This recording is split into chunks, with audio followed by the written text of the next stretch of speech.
આજે તમે મારી સાથે ફ્લેટ જોઈ રહ્યા છો એ fully amenities fully luxurious flat 3BHKનો આ ફ્લેટ રહેવાનો છે 1225 કાર્પેટનો પ્લસ બાલ્કની સ્ટેન્ડિંગ બાલ્કની એ વસ્તુ તો અલગ જ.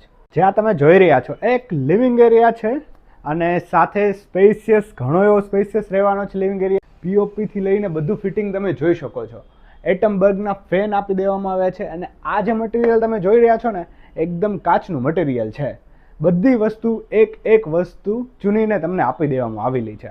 સાથે મારી સાથે આવશો તમે જે રહેવાની છે આપણી સિટિંગ બાલ્કની. સિટિંગ બાલ્કનીમાં આપણને એક મસ્તનું હિંચકો આપેલો છે.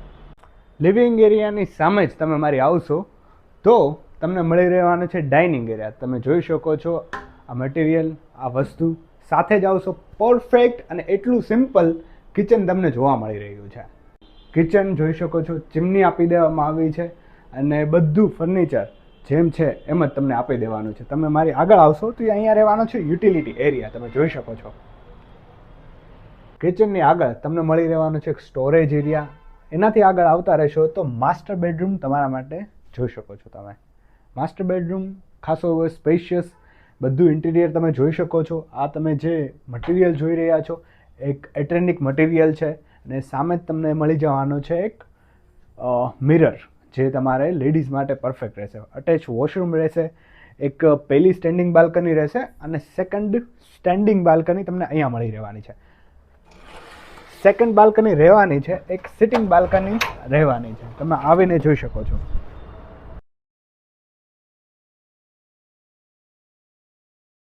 બધા જ બાલ્કની ડોરમાં તમને આવી પોર્ટેબલ મચ્છરદાની આપી દેવામાં આવેલી છે. તમે જોઈ શકો છો વ્યવસ્થિત. સેકન્ડ બેડરૂમની જો તમને વાત કરું તો મારી સાથે જોઈ શકો છો તમે ખાસો સેકન્ડ બેડરૂમ રહેવાનો છે.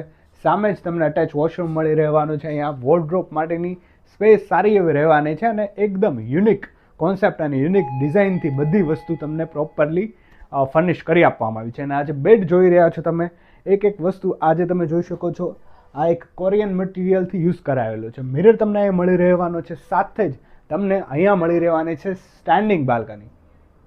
અહીંયા રહેવાનું છે કોમન વોશરૂમ. એની સાથે આવતા જ અહીંયા જે રહી શકવાનો છે એક ચિલ્ડ્રન રૂમ તથા પૂજા રૂમ તમે જોઈ શકો છો. બાકી અહીંયા તમને મળી રહેવાની છે એક સિટિંગ બાલ્કની. સિટિંગ બાલ્કની પાસે જ અહીંયા તમને વોર્ડરોબ માટેની જગ્યા આપી દેવામાં આવેલી છે.